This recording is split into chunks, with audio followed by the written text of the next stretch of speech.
He gave me his name, his bed, and his last name in front of the whole pack, but for 8 years he never gave me his eyes. And the worst part? I could feel it in every object he touched. The marble floor of the Hartford estate was cold under my bare feet, and I told myself that's why I was shaking. It wasn't. I stood in the doorway of his study at 11:47 p.m. On a Tuesday in October, holding a glass of bourbon I'd poured exactly the way he liked it. 2 cubes, no twist, the bottle from the second shelf, because he saved the top shelf for clients he wanted to impress. I had memorized that bottle order the way other Omegas memorize lullabies. 8 years.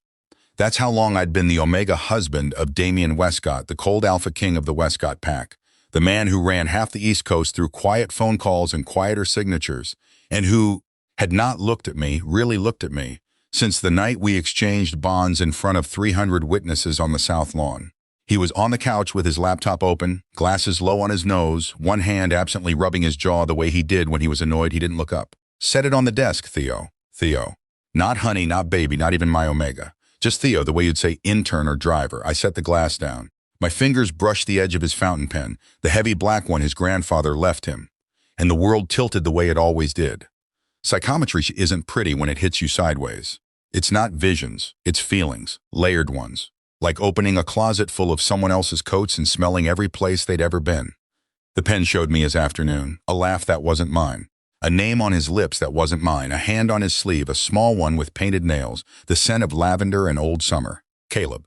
I let go of the pen before the rest of the memory could climb up my wrist. My stomach turned over once politely, like it had been doing this for years and was tired of complaining. Long day, I asked. My voice came out the way I'd trained it to come out. Light, dry, just shy of teasing. The Wescott pack respected sass. They didn't respect tears. I learned that in year 2. He didn't answer. He never answered. I stood there another 5 seconds, counted them, made it a game. 1 Mississippi, 2 Mississippi, 3 Mississippi. At 4, I turned around and walked out. And at 5, I heard him take the first sip of the bourbon without saying thank you. The way you don't thank a light switch for working. The hallway smelled like old wood, and the lemon polish I made the housekeepers use because the commercial stuff gave Damien headaches in the morning. Even though he never knew it was me changing the order. I passed the wall of framed photographs, 3 generations of Wescott alphas, all glaring at the camera like the camera owed them money, and stopped just for a second at the one of us from the bonding ceremony. He was looking at the photographer. I was looking at him. 8 years, and I'd never noticed that before. Or I had, and I just refused to file it. I climbed the stairs to my wing, yes, my wing, because somewhere around year 3, he'd started sleeping in the East guest room and never moved back, and I caught myself doing the thing I always did at the top of the staircase. I touched the banister. The banister told me he hadn't come up here in 9 days. Cool, I said out loud to the empty hallway. Cool, cool, cool. I'm not weak. Let's get that out of the way right now. I'm not the trembling, weepy little Omega who folds laundry while sobbing into a casserole. I run 3 of Damien's charity foundations under a fake name because he doesn't think I know how to read a spreadsheet. I taught his pack's 3rd quarter intern how to negotiate a salary. I know which of his cousins is sleeping with which of his lawyers, and I have never, not once, used the information. I'm strong, I'm just tired. There's a difference, and people who haven't lived inside an 8-year silence don't know what it is. In my bedroom, I sat down on the edge of the bed and pulled off the silver chain I wore under my shirt. The pendant on it was a small, ugly, badly made wooden wolf, no bigger than my thumb, the paint chipping off one ear. I'd had it since I was 9.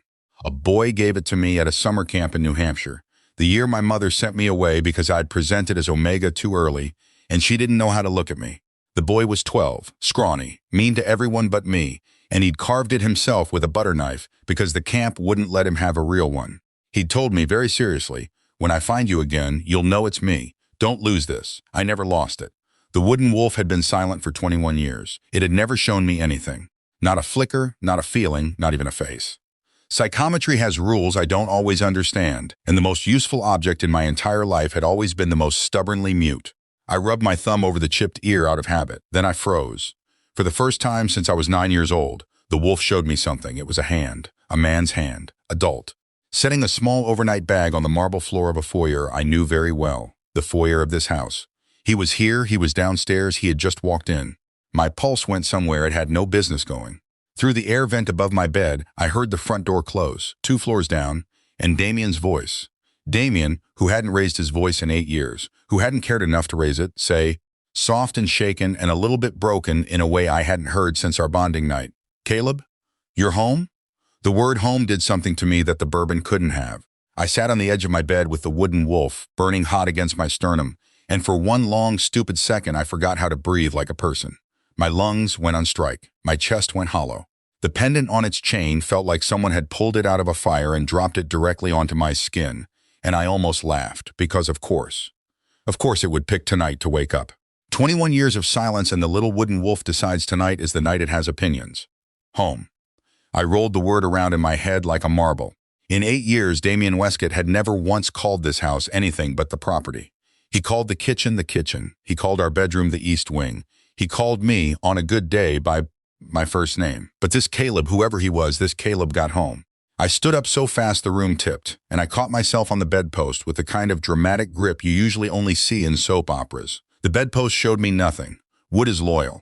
Wood keeps secrets. I appreciated that about wood. I pressed my palm flat against the door before opening it, just to listen. Voices, low, 2 of them. Damien's, soft in a way I'd forgotten his voice could go. And the other one, lighter, warmer, with a faint laugh threaded through it like a ribbon someone had tied around a knife. I cracked the door open 1 inch. "You came back," Damien said. "Was I supposed to stay gone forever?" "You said you would." I lied. The laugh that followed wasn't cruel. That was the worst part. If it had been cruel, I could have hated it cleanly. Cruel is easy. Cruel I have a folder for. But this Caleb laughed like a man who knew he was loved and had decided generously to come back and let himself be loved some more. I closed the door very quietly and leaned my forehead against it. "Okay," I whispered to the wood. Okay.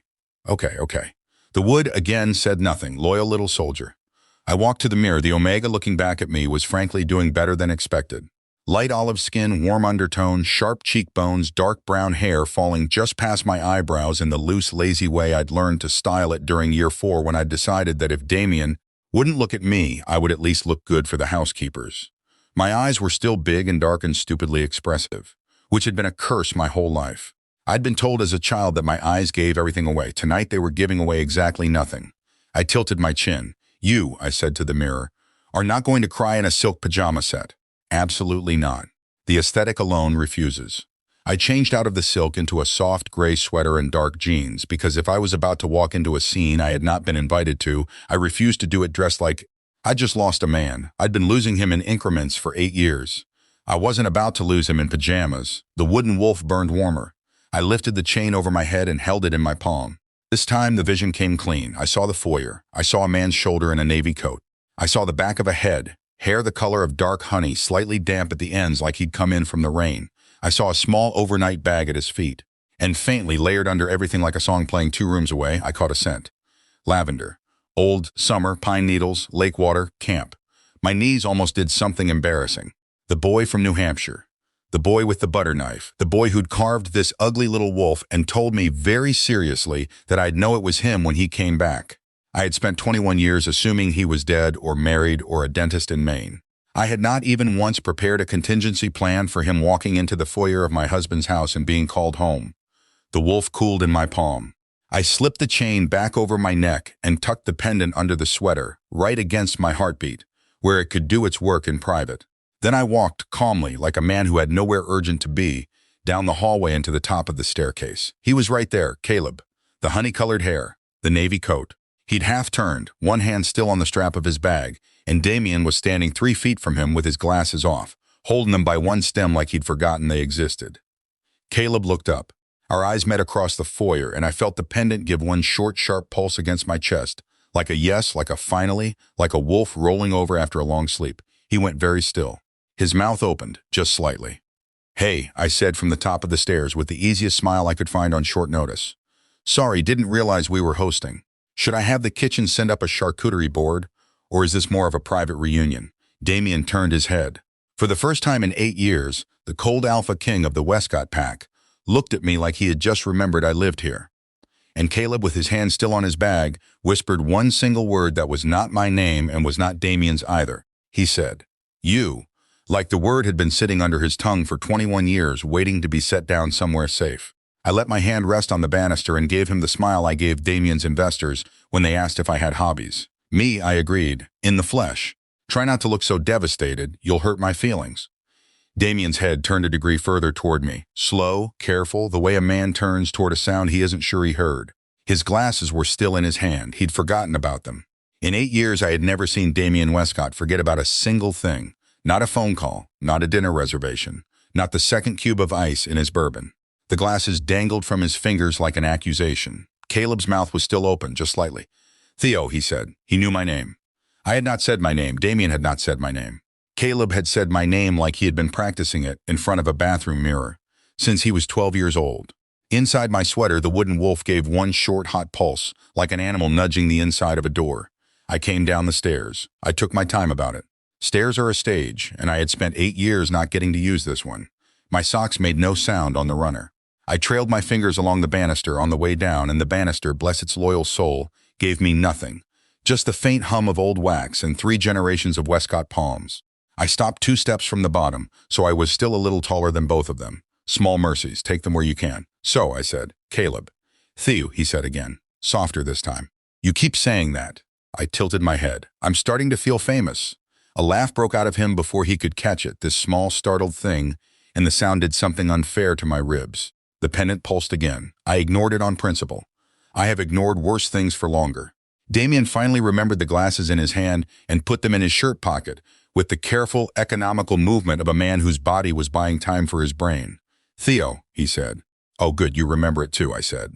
3 for 3. We could put it on a cake. His jaw shifted. There it was. The small, tight line on the left side of his mouth that meant he was annoyed and trying not to show it. I knew that line the way other people know their own signatures.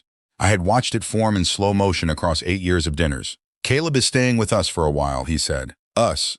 He hadn't used the word us about me and him since year 3. He was using it about me and Caleb now, and the math of that sentence sat on my chest like a small, polite cat. "Wonderful," I said. "I love a house guest. Should I have the east guest room made up, or are you giving him yours?" Damien's eyes went still. Caleb's went very, very alive.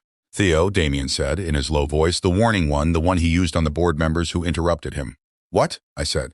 "I'm being a host. Hospitality is one of my best qualities. Ask the charity foundations." Caleb made another small laugh sound, but this one was different. Quieter. He was watching me the way a person watches weather they didn't expect. Head slightly tilted, lips slightly parted, the bag still at his feet like he'd forgotten it had a handle. "You're funnier than I thought you'd be," he said. "Oh," I said. "And what did you think I'd be?" He hesitated. His honey-colored hair was still damp at the tips. The lavender and pine and lake water scent of him drifted over from 6 feet away, and the pendant under my sweater gave a slow, deep pulse, the kind a heart gives in sleep. "Sadder," Caleb said. The foyer went very quiet. I felt Damien go still beside me, the way a man goes still when something has slipped past his guard and he hasn't decided yet whether to chase it. I lifted one eyebrow. Just one. I had spent year 5 practicing that in the mirror. "Sadder," I repeated. Well, we can't all be on brand, Caleb." The pendant pulsed harder. I could feel it now, low and steady like a second heartbeat strapped to the front of mine. The wooden wolf wanted me to do something. I had no idea what.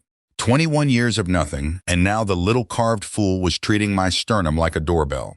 I came down the last 2 steps and crossed the foyer past both of them, close enough that my shoulder almost brushed Caleb's coat. Almost. Not quite. I didn't trust my psychometry tonight. Some objects you read on purpose, and some objects read you back. And that navy wool was singing a song I wasn't ready to learn the words to. "Make yourself at home," I said over my shoulder. "Apparently you already are." I walked into the kitchen without looking back. The moment I was out of sight, I braced both palms on the cold marble counter and let my forehead drop forward, just for a second. Just long enough to remember how to breathe like a person again. The pendant burned against my chest. Behind me in the foyer, Damien said something low to Caleb that I couldn't quite catch. And Caleb very softly answered him back. "You didn't tell me he was beautiful." I heard it through the open arch between the kitchen and the foyer, the way a person hears a small bone snap. Not loud, just unmistakable. My palms pressed flatter on the marble. The cold of the counter climbed up the inside of my wrists. And the counter, mercifully, was an honest piece of stone with nothing to tell me. Marble keeps to itself. I made a mental note to be grateful for marble at least once a week from now on. I waited for Damien to answer. He didn't. That was worse than anything he could have said. If he had said he isn't, I would have laughed and poured myself a glass of water. If he had said he is, I would have cried in a tasteful, expensive way later, in private, with the door locked. But he said nothing, and silence from Damien Wescott has a weight that other men's confessions don't. Silence from him is the answer. I straightened up, smoothed the front of my sweater, tucked the pendant a little deeper under the collar. "Right," I said to the empty kitchen. "We're doing this." I pulled 3 mugs down from the cabinet because I am, if nothing else, a man who knows how to weaponize hospitality. If you cannot win a war, you can at least set the table for it. The wind hit the kitchen window then, a long, low whine that rattled the storm panes in their frames. I glanced up. The bay window over the breakfast nook was already streaked with rain. The trees in the back garden were doing that drunken sway thing they do when a nor'easter has made up its mind. I had heard the weatherman on the kitchen radio at 6 o'clock saying, "Batten down Hartford," and I had laughed at the phrase because nobody battens anything anymore. The lights flickered once, held, flickered again. "Oh no," I said pleasantly. "Oh, absolutely not." The kettle clicked off behind me. I poured into all 3 mugs without looking, I feel, because I had made tea in this kitchen so many thousands of times that my hands no longer required permission from my brain. Chamomile for Damien because his stomach ate itself when he was stressed. Earl Grey for me because I deserved a little tannin in a crisis. And for the house guest who had walked in and called this place home, I picked the peppermint, because peppermint is what you serve a man you have not yet decided whether to poison. Footsteps in the hallway, soft ones, Caleb. He stopped in the kitchen archway and just looked at me for a second. The honey hair was drying now, curling slightly at the ends. He had taken off the navy coat. Underneath, he was wearing a cream-colored sweater that looked older than he was, soft at the elbows. The kind of sweater a man kept because someone he loved had bought it for him. I did not look at the sweater for too long. I have rules. "You didn't have to make me one," he said. "I didn't," I said. I slid the peppermint across the island toward him without looking up. "I made one for the house guest. You happen to be him." A small breath of laughter came out of him. He wrapped both hands around the mug like he was cold, even though the kitchen was warm. "Theo," he said. "Caleb," I said back, in the exact same tone, because if we were going to keep saying each other's names like an incantation, I was going to make him hear how it sounded from the other side. He blinked, then slowly a smile crawled onto his face. Not a flirt, not a smirk, something quieter, something that looked infuriatingly like recognition. "You haven't changed," he said. I set the kettle down very gently, because I did not trust my hands. "Oh, sweetheart," I said. "You don't know me well enough to know if I've changed." The pendant pulsed once against my collarbone, hot and quick. Caleb's eyes flickered to my chest, just for a half second. Like he had heard the pulse from the outside, I crossed my arms over the sweater, casual, bored, untouchable. The lights flickered a 3rd time, and this time the whole house gave a low electrical groan and the under-counter lamps went out. The pendants over the island stayed on, but dimmer, on the backup line that fed off the estate's secondary generator. The fridge hummed lower. Somewhere upstairs a smart speaker chimed and announced, in a polite robot voice, severe weather advisory in effect. "There it is," I sighed. "Right on schedule." Damien came into the kitchen behind Caleb, phone in his hand, mouth tight. "Roads are closed," he said. Not to me, not really to Caleb, just to the room. "Bridges out at Wethersfield. National Guard is rerouting through Glastonbury." "So," I said brightly, picking up my Earl Grey, "we're all sleeping here. Charming. Should I light some candles, or are we waiting for the romance to assemble itself?" Damien's eyes finally landed on me, not past me, not through me, on me. For 1/2 second, the cold alpha king of the Wescott pack looked at me like he had walked into the wrong room and was trying to figure out who I was. Then his jaw did the small tight thing on the left side, and he looked away. "Theo," he said low, "go get the east guest room ready for Caleb." I sipped my tea, slow, long, audible. "Make it yourself," I said sweetly. "You know where the linens are. You've been sleeping on them for 5 years." The kitchen went very still. Caleb's mug paused halfway to his mouth. The storm hit the windows for real, and the kitchen lights gave up, all of them, at once. The under-counter strip, the pendants over the island, the little brass sconce by the pantry door, gone. The fridge hum cut off mid-breath. The smart speaker died halfway through saying advisory. For one long second, the only light in the kitchen was the dim emergency glow seeping in from the foyer and the white pulse of the lightning outside. I sipped my tea in the dark. "Well," I said, "on brand." Damien moved first. Of course he did. The man could not stand the absence of his own control for more than 3 seconds at a time. I heard the small, clean click of him pulling out his phone flashlight, and then his beam swept across the island, across Caleb, across me, and stopped on me for 1/2 second too long before he turned it toward the hallway. "Generators on the secondary loop," he said. "Main breakers tripped. I'll go down." I said. "Theo," he said.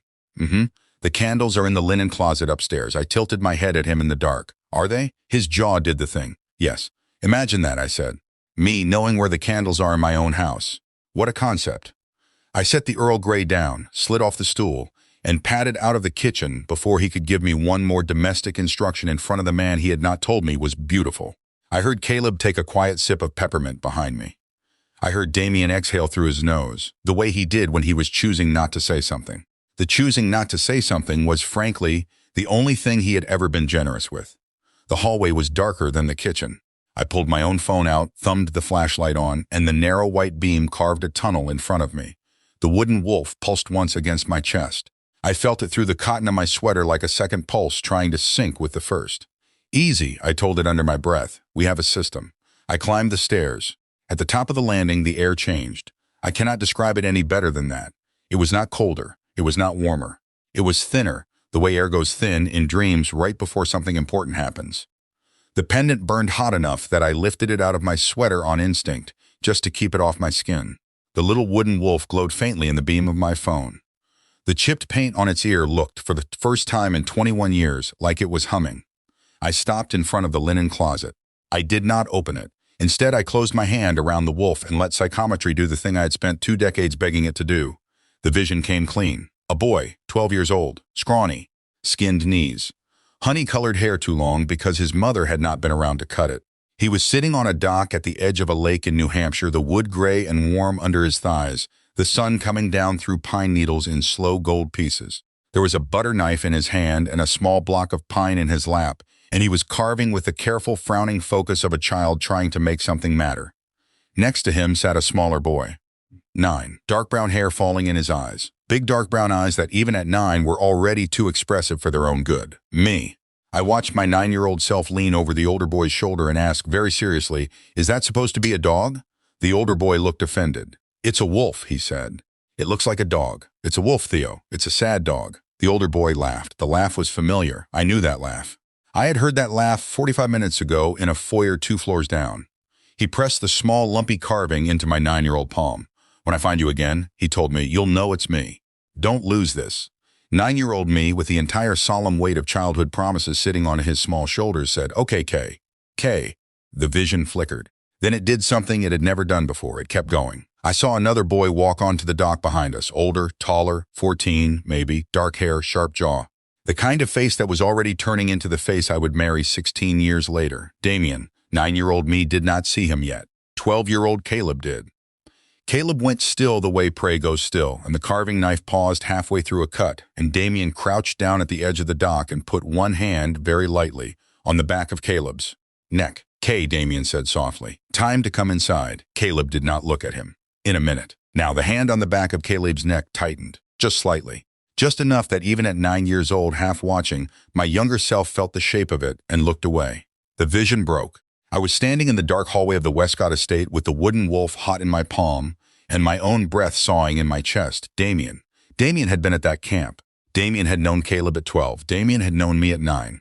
And for 8 years of marriage, of pouring his bourbon and folding his shirts and reading his pen by accident every time my fingers brushed his desk, the cold alpha king of the Wescott pack had never once mentioned that we had met before. Behind me, at the bottom of the stairs, Damien's voice carried up. "Theo, did you find the candles?" I closed my fist around the wolf. "Yeah," I called down, light as anything. "I found something." I let the words hang in the dark of the hallway for 1 extra second after I said them, because part of being married to Damien Wescott for 8 years had taught me the art of the quiet sentence. The ones you said softly were the ones that worked the bone. He did not ask what I meant. Of course he did not. "Bring them down," he called up in his boardroom voice. "I'm going to the basement." I said. I heard his footsteps cross the foyer, then the soft click of the basement door, then nothing. I opened the linen closet. The candles were in the 3rd drawer, exactly where I had put them in year 4 after the ice storm. I picked up the long taper ones, the box of matches, and the small brass candle holder I had bought myself from an antique shop in West Hartford on a Tuesday Damien had forgotten was our anniversary. I tucked the wooden wolf back under my sweater. It was still warm. It would be warm for hours. I went down the stairs slow. Candles in one hand, the brass holder in the other, the phone flashlight tucked under my chin in a way that would have been undignified if anyone had been there to see it. The living room glowed faintly from the wall of bay windows. The storm had thinned out the worst of itself for a minute, and the world outside was a soft gray sheet of moving water. Caleb was on the long couch with the cream sweater pushed up to his elbows, both hands wrapped around the peppermint mug, and his shoes off and tucked neatly side by side under the coffee table like a man who had been raised right. He looked up when I came in. He did not say anything. That was the thing. He did not fill the silence. He just watched me cross the rug, set the brass holder on the coffee table, fit the taper into it, strike the match, and bring the small flame up to the wick. The candle caught. The living room shifted from gray to gold. I sat down on the other end of the couch. Not close, not far. The middle cushion sat between us like a polite chaperone. Storms always bring out the matchmakers in old houses, I said. Cozy lighting, no Wi-Fi, dramatic shadows on the wall. The estate is practically running a dating service. Caleb's mouth twitched. You always talk like that? Like what? Like everything is a joke you're letting me be in on. I tilted my head at him. The candle moved a slow yellow shape across his jaw, and the honey-colored hair was almost gold in this light. And I made myself remember on purpose that he had walked into my house with a bag and that my husband had called him home. Yes, I said. I always talk like that. It's a feature, not a bug. I like it, he said. I said. Famous last words. He laughed, soft. I did not let myself look at his mouth when he laughed. That was a rule I had just made up. New rule. Effective immediately. Strictly enforced. The candle popped, a small, clean sound, and the flame leaned briefly to the left before steadying. He's been in the basement a long time, Caleb said quietly. He likes basements, I said. They listened to him.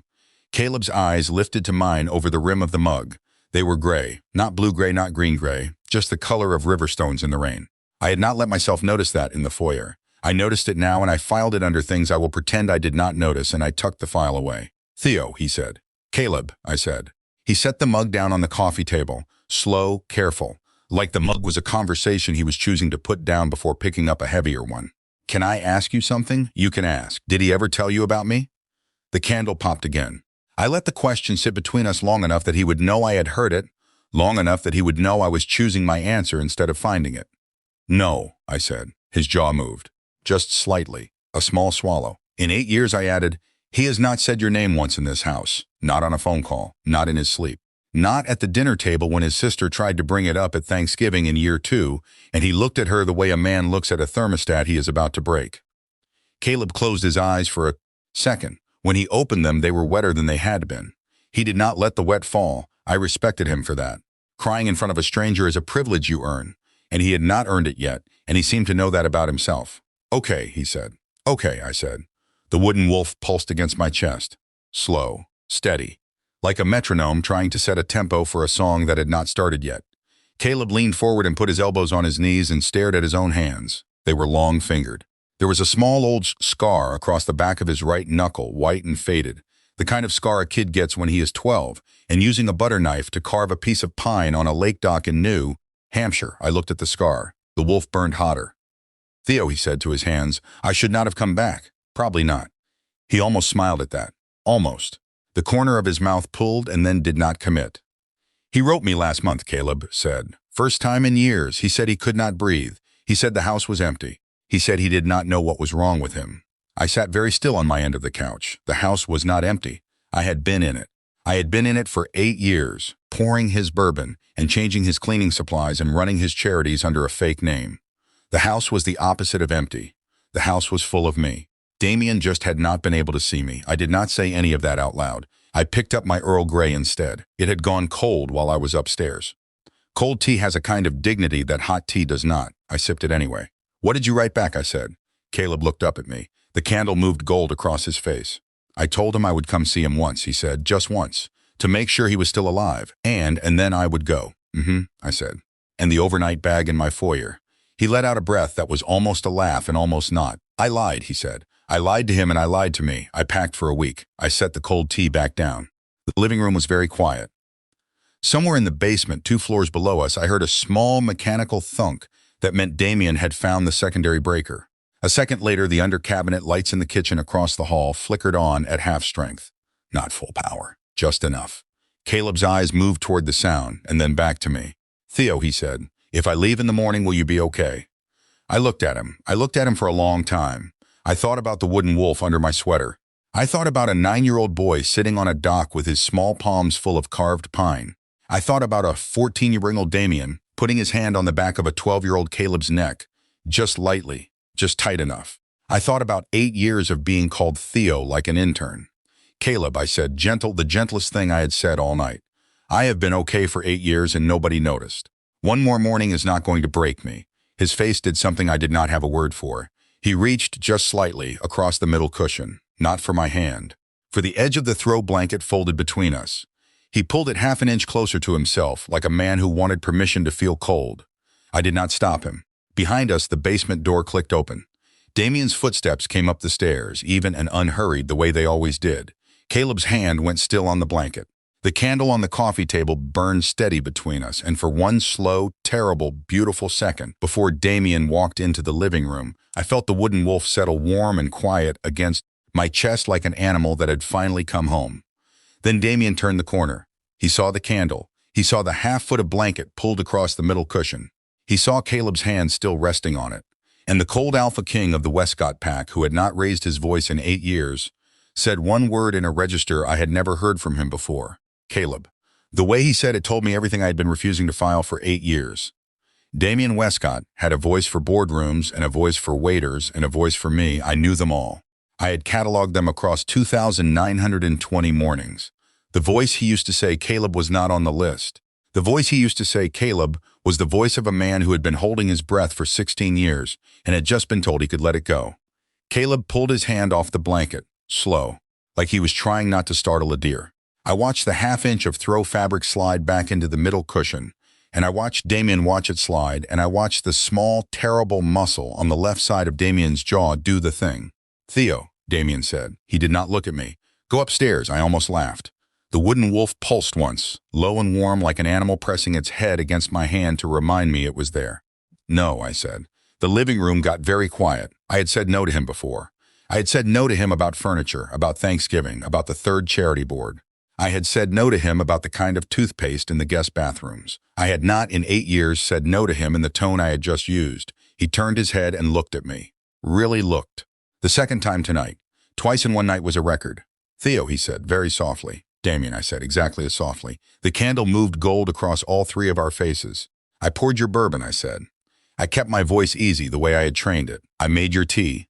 I went up 2 flights of stairs in the dark for candles in my own house. I have done my chores. I have earned the right to sit on this couch. His jaw moved. Theo, please, please. He had not said please to me since the bonding ceremony. Not at dinner, not in bed. Not when I had been the flu in year 5 and he had asked, without looking up from his laptop, whether the staff knew to bring soup. The word please in his mouth was a museum piece. He had taken it down off the shelf for Caleb, and I was watching him remember he owned it. Please what, I said. Please go upstairs. Why? His mouth opened. It closed. It opened again. Nothing came out. I sat forward on the couch. I set the cold Earl Grey down on the coffee table with the careful, expensive sound of a man who knew exactly how much the cup was worth. The candle flame did its small dance for me. 8 years, I said. 8 years, Damien, and you cannot finish that sentence. Theo, you cannot tell me why, Theo. Not now. Then when? Silence. The kind of silence that has a shape. The kind of silence that has shoulders and a spine. Caleb stood up from the couch in one slow movement. He did not look at me. He did not look at Damien either. He looked at the floor between us like a man trying to find a clean place to put his feet. I should go, Caleb said. You should not, I said pleasantly. It is a nor'easter. The bridge is out at Weathersfield. I just heard your friend say so. Caleb's mouth pulled. Theo, he said. Caleb, I said. Damien's voice cut across both of ours. Low, sharp, not loud. He had never needed loud. He was mine first. The candle popped. I did not move. I did not blink. I sat on my end of the couch and I looked at the man I had married in front of 300 witnesses on the south lawn of this exact estate 8 Octobers ago. And I let the sentence settle into the rug between us like a coin dropped into a deep well. He was mine first. Not I am sorry. Not I should have told you. Not even I did not mean it the way it sounds. He was mine first. Wow, I said. Quiet. Wow, Damien. Caleb's face went the color of paper. Damien, Caleb said very softly, do not. But Damien was looking at me now, fully. The way I had wanted him to look at me for 8 years. And of all the cruel things the universe had ever done to me, of all the lukewarm Tuesdays and the unanswered good mornings and the bourbon glasses set down without a thank you, this one was the cruelest. The first real look in 8 years, and he was using it to hold a door open for someone else. I stood up. My legs were steady. I made them be. Okay, I said. I smoothed the front of my sweater with both hands.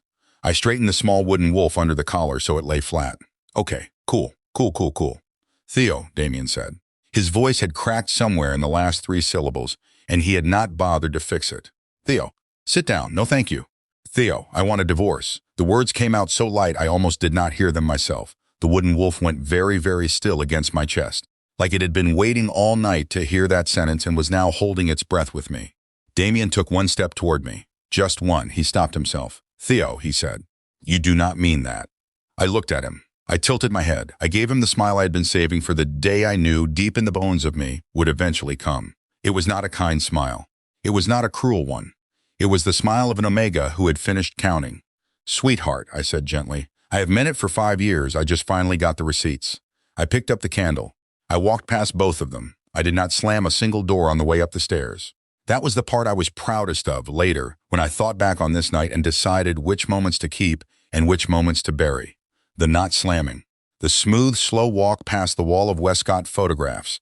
The way I kept my breath, even on the second landing, even though my chest was doing a small, ugly thing under the sweater. I walked into my bedroom. I set the candle on the dresser. I closed the door behind me with the soft, polite click of a house guest leaving a dinner party. Then I stood in the middle of my own bedroom and looked at my own life. The 4-poster bed I had picked out in year 1 because the catalog had said it was romantic.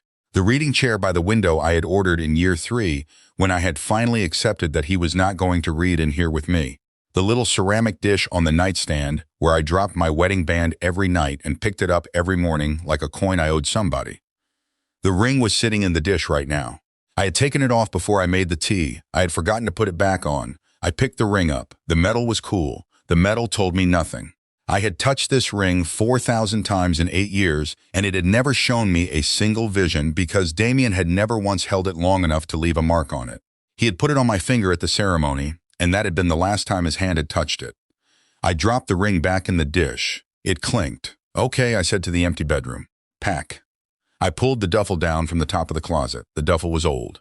The duffel was the one I had brought to this house 8 Octobers ago, when I had moved in with 3 sweaters and a stack of paperbacks and the wooden wolf around my neck.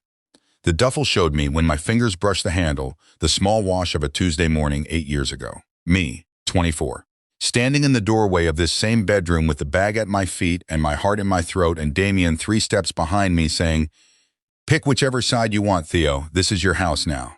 I let go of the handle. I sat down on the edge of the bed for 1 second. Just one. I gave myself the second. Then I stood up and started folding, the sweaters first. The 2 pairs of jeans I actually wore. The good wool coat that Damien had bought me in year 2 from a tailor in New York, and that I had been wearing for so long it now smelled like me instead of like him, which was a kind of small private victory I had never told anyone about. The notebooks, the little brass candle holder. I packed the candle holder. He could keep the candles. He could not have the holder. The holder was mine. I packed the photo of my mother, not the one of us, the one of her alone in her garden in Maryland before she had decided she could not look at me. I left the wedding photos on the dresser. I left the ring in the dish. Behind me, the wooden wolf pulsed warm against my chest, slow and steady, like an old dog settling onto a porch. A knock at the door, soft. 2 knuckles, not Damien. Damien had never knocked. I did not turn around. "Caleb," I said. "Yeah." I kept folding. "I am not opening the door." "I know." "Then why are you here?" A small breath through the wood. Almost a laugh and almost not. "Because I owe you a sentence," Caleb said, "and I am going to say it through this door whether you let me in or not. So you can either keep folding or you can open it. Your choice." I almost smiled. I folded another sweater. "Talk," I said. There was a pause on the other side of the door long enough for me to fold 2 pairs of socks and tuck them into the side pocket. "He did not love me first," Caleb said very quietly. My hands stopped. "He took me first," Caleb said. "Those are not the same word." The wooden wolf burned hot against my sternum. I pressed one palm flat to the door. I did not open it. I just pressed. The door, blessed loyal door, gave me nothing. Wood, honest. A door that had been touched by both of us tonight and had decided to keep its mouth shut about it. "Caleb," I said. "Yeah, what did he do to you?" Long silence. "Not tonight, Theo. I owe you a sentence. I do not owe you the whole book in one night. I am not strong enough yet." I closed my eyes. I pressed my forehead against the door. The wolf pulsed. "Okay," I said gentle. "Okay, Kay." The nickname slipped out of me before I had decided to say it. I felt him hear it through the wood. I felt him go very, very still on the other side, though. "Yeah, I am sorry I came back. I am not," I said. "Not yet." A small sound, like he had pressed his own forehead to the other side of the door. I would never know. I would not ask. "Get some sleep, Kay," I said. His footsteps moved away. I stood with my palm on the door for 1 more second. Then I went back to the duffel. I packed the rest in the dark with 1 candle burning on the dresser. By the time the duffel was zipped, the storm outside had thinned to a steady, exhausted rain, and the small bedside clock that ran on the secondary generator said 3:47 in the morning. I picked up the duffel. I picked up the candle. I did not look at the bed. I walked out of the bedroom with the duffel in one hand and the candle in the other, and the stairs were quieter than they had any right to be at 3:47 in the morning. The house knew. I do not know how to explain it any better than that. The house knew I was leaving. The runner under my socks felt softer. The banister, when my fingers brushed it on the way down, gave me nothing. No memory, no Wescott, just wood. Honest, loyal, polite wood letting me go. The foyer was lit by one lamp from the living room and the gray pre-storm light coming in through the side window. The rain had thinned to almost nothing. The world outside looked like it had cried itself out. Damien was sitting on the bottom step. He was in the same clothes from the night before. His glasses were folded in his lap. His hands were folded on top of the glasses. He was looking at nothing in particular, the way a man looks at nothing when he is trying to make his face into something he can use. Caleb was on the rug by the fireplace, knees pulled up. The cream sweater pushed all the way up to his elbows now, the old butter knife scar on his right knuckle catching the lamplight. He was not crying. He had the look of a man who had already done his crying somewhere quiet where nobody could grade him on it. I set the duffel down by the front door. I blew out the candle. The wooden wolf under my sweater gave one slow, warm pulse and then went still, like an animal that had walked me home and was now waiting on the porch. "Theo," Damien said. "Damien," I said back. He lifted his head. He looked at me. He looked at me fully in the lamplight in his own foyer at almost 4 in the morning, and I watched the cold alpha king of the Wescott pack notice me for the first time in 8 years. He noticed the duffel, the old one, from year 1. He noticed that I had not taken the 4-poster bed coat off the rack. That was his. He had bought it for me, but he had picked it. I had decided somewhere in year 5 that anything he had picked for me was on loan. He noticed that my ring was not on my finger. His eyes went to my hand. They stayed there for one long second. He swallowed. "You only packed what was yours," he said, soft, to himself. Like he had only just learned a word in a language he had been hearing his whole life. I said. He set the glasses on the step beside him. "Yeah," Caleb told me. I waited. He did not finish the sentence right away. He pulled in a breath. I watched his chest do it. The breath went in uneven, like he had forgotten the shape of his own lungs. "Caleb told me what I did to Damien," said, "at the lake. When we were kids. I did not remember it the way he remembered it. I had to sit on this step for an hour and let him tell me. And I think, Theo, I have been lying to myself about a lot of things for a very long time." I looked at Caleb. Caleb was looking at his knees. "Theo," Caleb said quietly to his knees. "I was 14 when I left that summer. He was 14. I was 12. I thought what we had was love. He thought it was love. We were children, and the only adult on that dock all summer was my own loneliness. By the time I figured out the shape of it, I was already gone, and I spent the next 16 years writing him letters I never sent, because I did not know if I had been the one who hurt him, or if he had been the one who hurt me." He looked up at me. "I came back to find out," he said, "and the first thing I found was you." The wooden wolf burned warm. "You carved it," I said.